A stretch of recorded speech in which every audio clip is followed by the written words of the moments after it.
Our final team, the Phoenix Suns, being dragged through the mud right now as we record this. And rightfully so, for the most part. I'm not a big fan of one series or one game referendums. I think Patrick Beverley needs to shut the fuck up. I cannot stand that guy. But Phoenix has some wholesale questions to ask itself. What is a question about Phoenix that you have entering the offseason? First of all, I totally agree that this is you got to stay. You can't get crazy emotional after a series like that. And as bad as it looked, and is especially with just the way the Game 7 went. I think the biggest, but that said, the biggest question is what do you do? Yeah, destroy and scorched earth. Trade Devin Booker for picks. Start all over. I think they got to figure out what to do with Ayton, right? I think they didn't max him when they had the chance. In hindsight, I think that was probably the right decision. Just from my perspective, I can't max my fourth best player, especially if he's a non-superstar that plays center.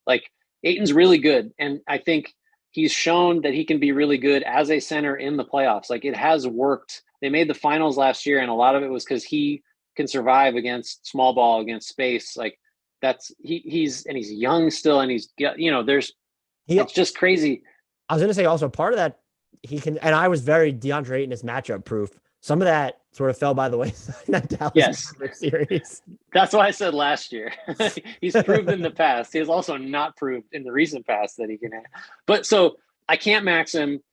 They have a ton of leverage. He's probably already pissed off. He didn't outright say that after not getting the preseason max extension, but I mean, wouldn't you be? I can understand if he was. Monty Williams is done with him. I think he met in one of the interview clips I saw, he mentioned guys who need to step up as the secondary creators. And he was he named everyone, including Landry Shamet, but not DeAndre Ayton. And it felt like a very much, so Ayton is just gone type of moment. But that's the thing. He can't be. You can't just, you gotta, it's a two-step process. You exercise the leverage afforded you by restricted free agency. Let him, do not max it. Don't do the 177 max, under no circumstances. Can't do it. Even the 130, I think it's 4 for 131 is the 4-year one that they can make.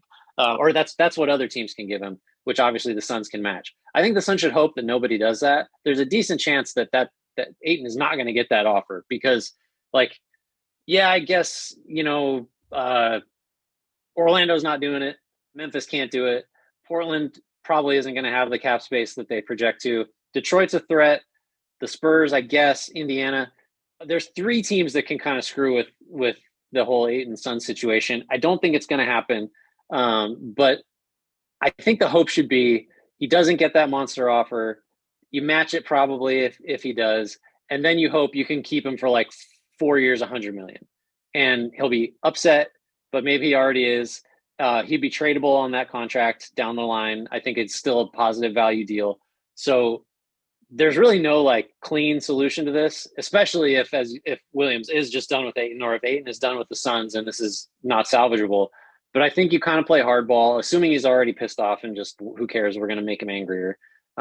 Just to get him at a reasonable number that you could trade him later if you do want to break this thing up, at least as far as he's concerned. I think that's kind of the top priority for the Suns. I mean, and it should be. My question is similar, just in the sense do they have the assets, but 2, the gall to go out and make? I think there needs to be a big move here, and I think I was very much an advocate of, and I don't know how realistic it was, that they should have went out and gotten Eric Gordon at the trade deadline. I thought he was the player that they were missing. I think now you could point to other holes in their roster for sure. But you also do have to question, my Eric Gordon assumption was that Chris Paul can be your second best offensive player. Can Chris Paul still be your second best offensive player when in the higher leverage moments of the postseason?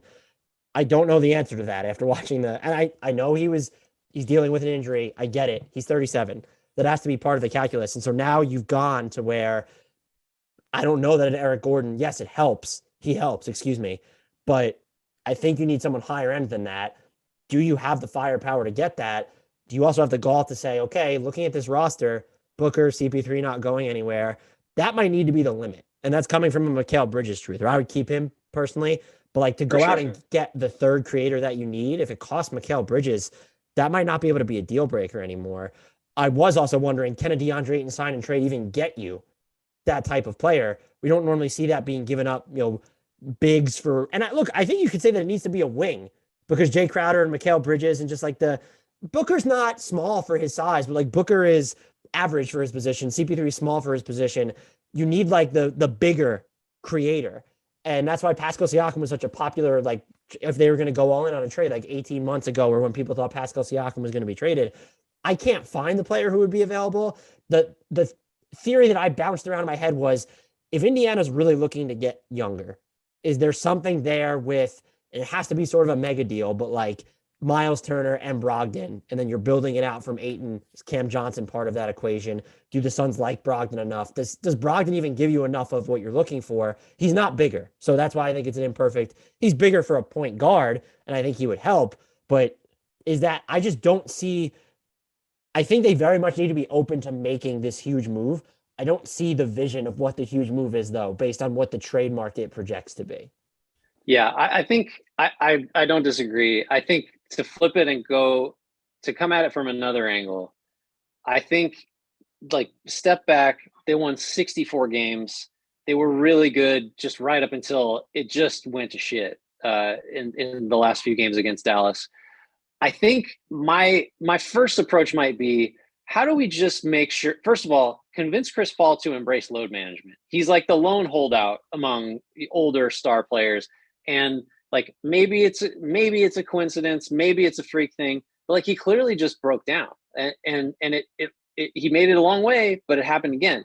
So I think you got to just find a point guard. Find a point. Campaign really disappointed me. Like Campaign had an awesome year a couple years ago. He was out of the rotation. I mean, Landry Shamet was playing point guard ahead of him, in the rotation against Dallas after a while. So I think if you just like, here he is again, DeLon Wright.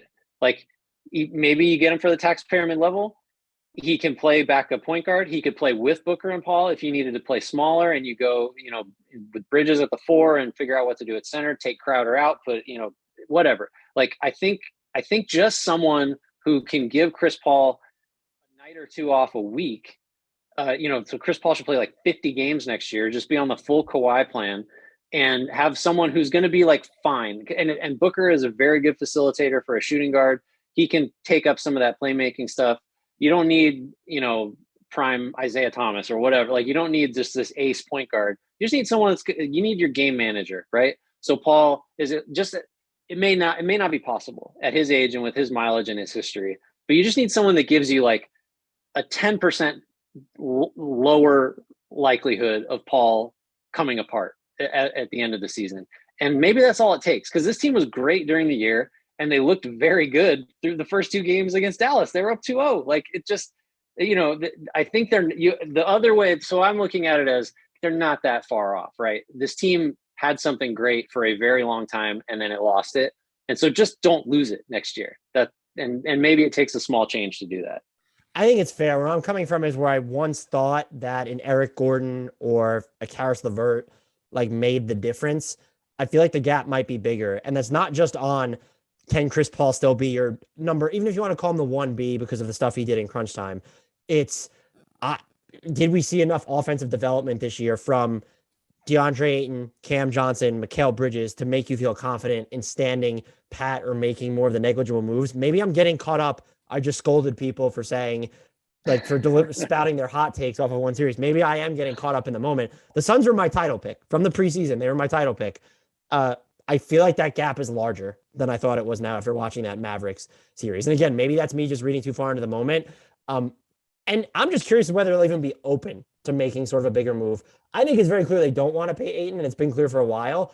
I just don't know if he's the ingredient that's going to, get you that player that you need or that level of move. I do think this needs to be probably more of an active offseason on their part than we saw the year before. And even especially, definitely more active than they were at the trade deadline this year, where it was just, oh, we're going to bring back Torrey Craig. Hey, what's up? That's fine.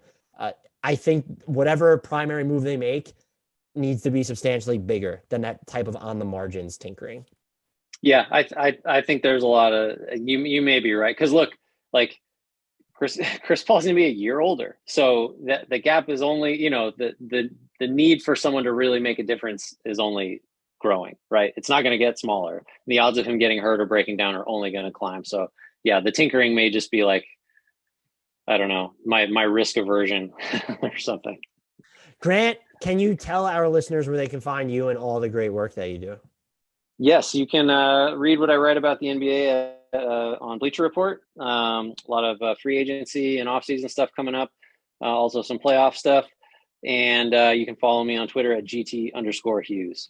And you'll be able to get a notification that Grant Hughes tweeted for the first time in a while when he actually uses it. This was great. Thank you so much as always. I think as you know by now, I'll be pestering you again in the future. And I appreciate you doing I guess it would be a road and road since it wasn't really a home and home. But thank you for recording back-to-back podcasts with us. And thank you for helping me get the alphabet right.